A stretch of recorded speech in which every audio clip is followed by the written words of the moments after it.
Hello everyone, welcome to English now. आज का हमारा टॉपिक है how to agree and disagree politely in English.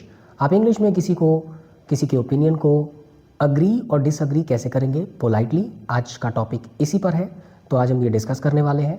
आज की वीडियो यूजफुल हो सकती है स्टूडेंट्स के लिए to help express opinions respectfully and confidently, और साथ में इंटरव्यूज़ एंड ग्रुप डिस्कशंस में भी ये यूजफुल होगा जो कि ऑफिस मीटिंग्स में होते हैं इन बिल्डिंग अ प्रोफेशनल इमेज। वहाँ पे आपकी प्रोफेशनल इमेज बिल्डअप करने में भी ये वीडियो हेल्प करने वाला है। इसके साथ डिबेट्स एंड प्रेजेंटेशन में भी it's going to be helpful for you. तो अब हम अपने वीडियो में आगे बढ़ते हैं और जानते हैं सबसे पहले मीनिंग क्या होती है अग्री एंड डिसअग्री की। अग्री की मीनिंग है to have the same opinion as someone else. किसी और का जो ओपिनियन है बिल्कुल आपका भी वही ओपिनियन है, that is going to be agree.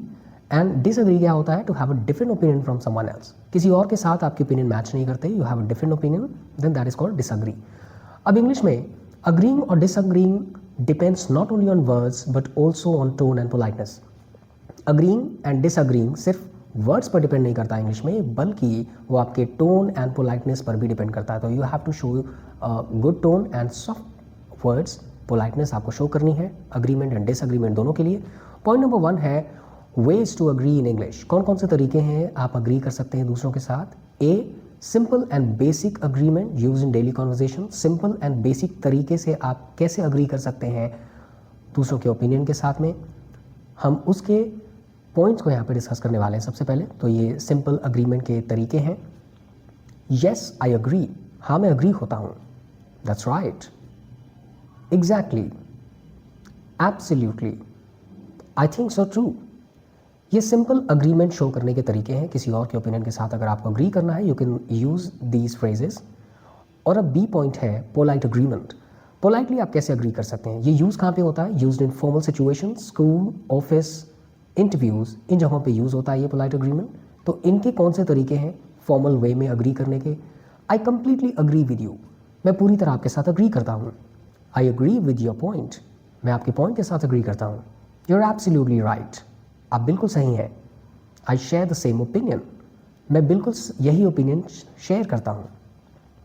इसके बाद हम कुछ एग्जाम्पल्स देखेंगे जो कि ए, बी और सी के बीच हो रहा है। A, this rule is important, A says. Now B says I completely agree with you. Strong agreement B share कर रहा है यहाँ पे, and C strong agreement share करता है when you strongly support someone's opinion. जब आप किसी के ओपिनियन को स्ट्रांगली सपोर्ट करते हैं तो आप इन तरीकों से स्ट्रॉन्ग अग्रीमेंट शो कर सकते हैं। आई कुडंट अग्री मोर, मैं इससे ज़्यादा अग्री नहीं कर सकता। That's exactly what I think. You hit the nail on the head, you hit the nail on the head. ये स्ट्रॉन्ग अग्रीमेंट शो करने के लिए फ्रेजेस हैं जो इंग्लिश कॉन्वर्जेशन में यूज़ किए जाते हैं, फॉर्मल कॉन्टेक्स्ट में भी इन्हें यूज़ किया जाता है। और अब इसके साथ हम अगले पॉइंट की तरफ बढ़ेंगे which is point number 2 which says ways to disagree in English. कौन कौन से तरीके हैं आप डिसअग्री इंग्लिश में डिसअग्रीमेंट शो कर सकते हैं? Remember direct statements like you're wrong sound rude, always use polite language.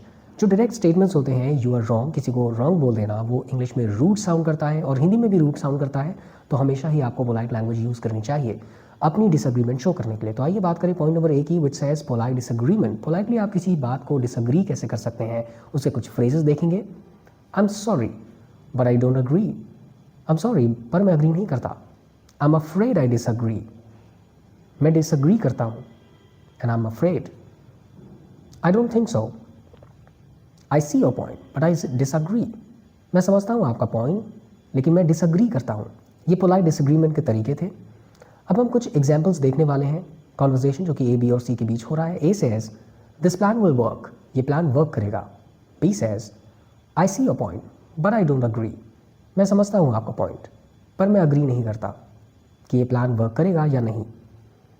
अब पॉइंट नंबर बी है mild disagreement, soft and indirect. Mild disagreement में आप माइल्डली बहुत हल्का डिसअग्रीमेंट शो करते हैं सॉफ्ट तरीके से, जैसे आई am not sure about that, मैं श्योर नहीं हूँ इसके बारे में। I have a different opinion, मेरे पास एक अलग ओपिनियन है। That may be true but now your point, ये सच हो सकता है लेकिन, उसके बाद आपका पॉइंट।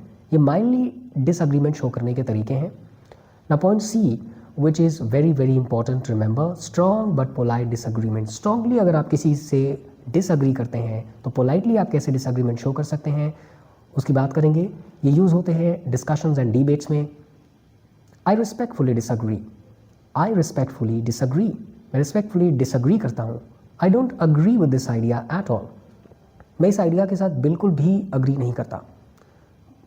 तो सेकेंड पॉइंट से ज़्यादा बेटर है आप फर्स्ट पॉइंट यूज़ करें, I respectfully disagree, but you can use the second one as well, strong disagreement show करने के लिए।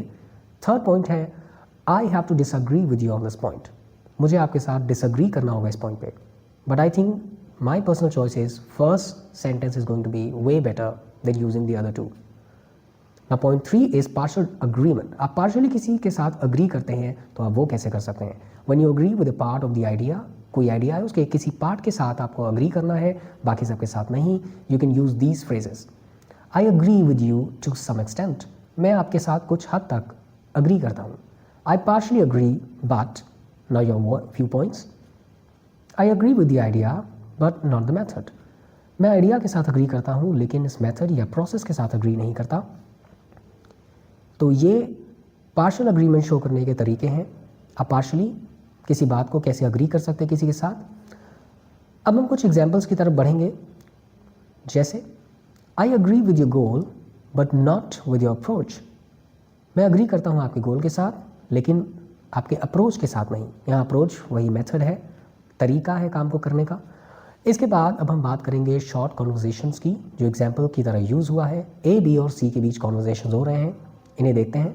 ए says I think online education is very effective, मुझे लगता है ऑनलाइन एजुकेशन बहुत इफेक्टिव है। B says I completely agree with you, B कहता है मैं पूरी तरह आपके साथ अग्री करता हूँ। B shows strong agreement. Now C says I am not sure about that, it depends on student, मैं श्योर नहीं हूँ इसके बारे में, ये डिपेंड करता है स्टूडेंट्स पर। ये डिसअग्रीमेंट शो करने का तरीका है इन अ पोलाइट वे। अब बात करते हैं एक्स्ट्रा टिप्स की। जब भी आप अग्रीमेंट या डिसअग्रीमेंट शो करें तो आपको कौन कौन सी बातों का ध्यान में रखना बहुत ज़रूरी है to show a polite disagreement. Use a polite tone, हमेशा एक पोलाइट टोन रखें। Your voice should be calm and respectful, आपकी वॉइस हमेशा ही काम यानी शांत होनी चाहिए और रिस्पेक्टफुल होनी चाहिए अपनी डिसअग्रीमेंट को शो करने के लिए। पॉइंट नंबर 2 है start softly before disagreeing, disagree करने से पहले आपको सॉफ्टली स्टार्ट करना है। जैसे आई अंडरस्टैंड योर पॉइंट, मैं आपके पॉइंट को समझता हूँ। दिस वे आप सॉफ्टली आप उन्हें बता रहे हैं that you understanding their opinions but you have a different opinion as well. Use I statements, I statements use करें। Say I think and then what do you think, you have to tell here instead of you are wrong. When you say you are wrong, it sounds rude in all the languages, whether we speak English or Hindi. Now point 4, avoid strong words. Strong words आपको हमेशा ही avoid करने चाहिए. Do not use always, never, completely wrong. ये words हमेशा ही rude sound करते हैं. Your equation can worsen with the people you're talking to. Give a short reason. हमेशा ही short reason दें. It sounds clearer and more confident. आप लोगों के साथ डिसअग्री क्यों कर रहे हैं, you have to give a short reason for that as well. Use softening words, softening words आपको यूज़ करने हैं. These make agreement sound polite. ये अग्रीमेंट डिसअग्रीमेंट को पोलाइटली शो करते हैं सॉफ्टनिंग वर्ड्स. जैसे maybe, perhaps, I think और in my opinion. Maybe शायद, again perhaps has also the same meaning. I think and then your words, in my opinion, मेरे opinion में, and then you can share your opinion that you have a different opinion. This is a good way to show your disagreement with the people, and always remember that good English communication is not about winning an argument but about expressing your opinion politely and clearly. याद रखें, good English के लिए, good English communication के लिए मतलब ये नहीं होता कि आपको आर्ग्यूमेंट को जीतना है, बल्कि अपने ओपिनियन को politely and clearly express करना है. So all the best for your healthy conversation with the people, whether you want to agree them or disagree them in a polite way. All the best to you. So this was our today's video. Share your opinion with us. We'll meet with a different video again on the same channel. Thank you.